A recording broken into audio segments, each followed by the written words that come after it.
G'day mate, I'm here to help all those would-be Australians to help become a citizen of this country, to get past the new liberal citizenship rules and laws, and to be fully integrated into this wonderful, fun-loving, humane Australian community. To be integrated is very difficult. It means to become part of the whole. You can't become, and that means to become incorporated into the whole. So you can't become integrated until you sign a contract to become a citizen. So therefore no one is integrated in actual fact until they become part of the corporation. That's the word of integrate. Integrate means to become integral. But that's aside the point. I'm here to help people overcome these impediments placed in front of people from all walks and backgrounds who want to live permanently in Australia. If you want to integrate, the best thing to do is join a bowls club, one where it's full of really racist Aussies, and there's some at Gymea around Sutherland Shire. You go there, you join in with the Aussies, slagging off all the people, all the foreigners, where they use the terms like wogs, slopes, Muslims and all sorts of things that they use on a regular basis at Gymea. So no matter where you're from, whether you're from China or India, it doesn't matter. You go there, play a few pokies, drink as much beer as you like, have a spew on the bowling lawn. You're a hero. If you spew on the bowling lawn from the veranda at the back, you're a hero. You'll get cheered. You'll be then said, oh, he's a fair dinkum Aussie mate. And if you want to learn to speak English, well, this is easy. You have to listen to the conversations they have. And it goes something like this. I heard this is a conversation heard outside of a club in Surfers Paradise. So people need to learn this to actually get on and be part of the Australian culture, fit in, integrate and pass the citizenship test. So this is how this conversation went between three different people who hadn't seen each other for a few weeks. G'day mate, again, what you been doing?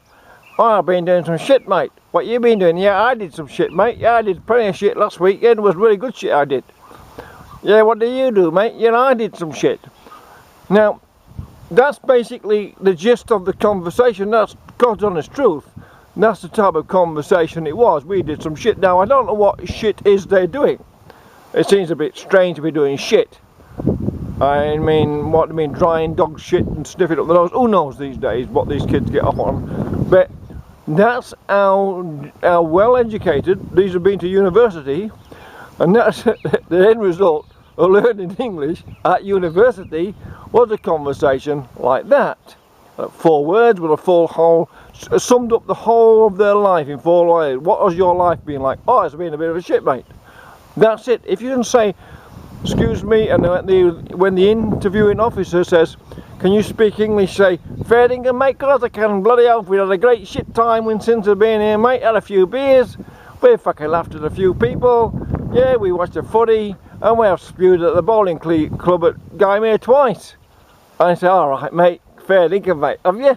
Yeah mate, yeah. Have you ever hit the wife? Ah, not mate, no mate. Oh, well I have, bit of a mind, as I was saying, because, see, you don't hit the wife according to Aussies, but there's a massive amount of domestic violence problem in this country is perpetuated by Aussies on Aussies.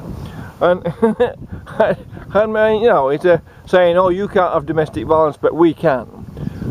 It's a very strange thing indeed to have as a pre-requirement to become a citizen. But another thing about it is many Aboriginals do not speak English.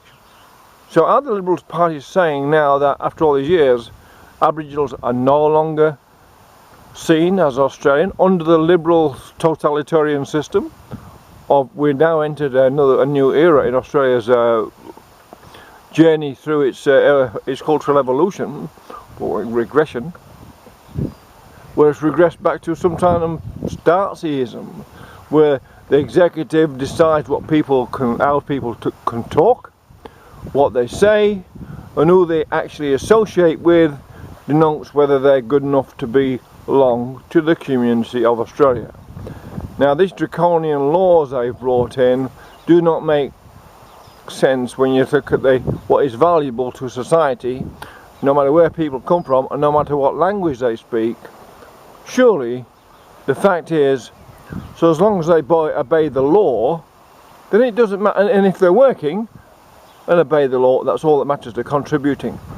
Because forcing people to speak English when they're not immersed within the language is very difficult for people to become fluent in a language that they're not immersed in on a daily basis. And if you're from China or somewhere where you're working amongst your own community, because that's where you work, because of the language difficulties that are involved in that, whether we like it or not, it's acceptable for people to speak in their own language no matter where they live.